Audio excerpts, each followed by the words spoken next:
काल क्या करेगा जो है भक्त महाकाल का, भक्त महाकाल का है, भक्त महाकाल का।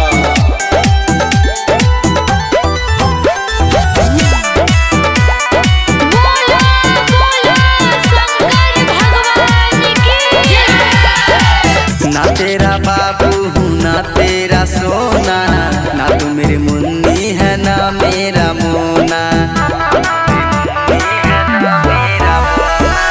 ना तेरा बाबू हूँ ना तेरा सोना, ना तू मेरी मुन्नी है ना मेरा मोना।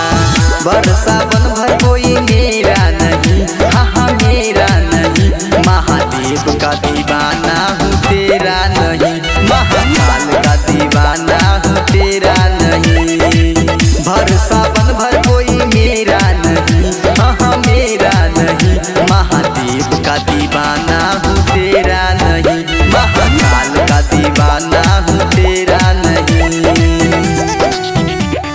रहता हूँ शमशान में, डरना किसी बात का, मैं तो भक्त हूँ भोलेनाथ का।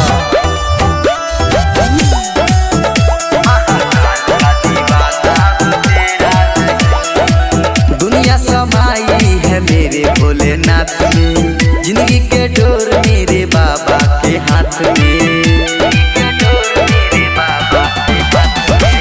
दुनिया समाई है मेरे भोलेनाथ में, जिंदगी के डोर मेरे बाबा के हाथ में।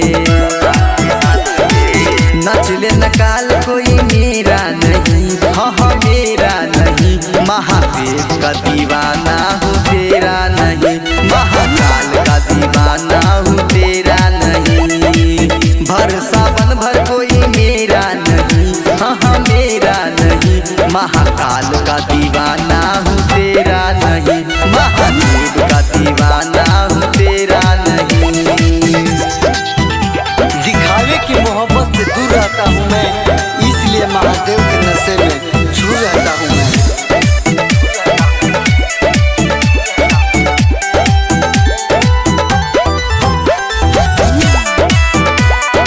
बोलो बोलो डमरू वाले बाबा की जय। पीने तो बूटी लगाने तो दम रे, भोले के मस्ती में रहेंगे हमरे।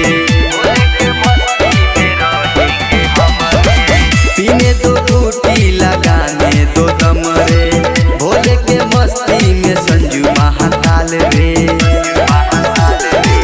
अभिजीत प्रेमिया पर तेरा नहीं, हाँ तेरा नहीं।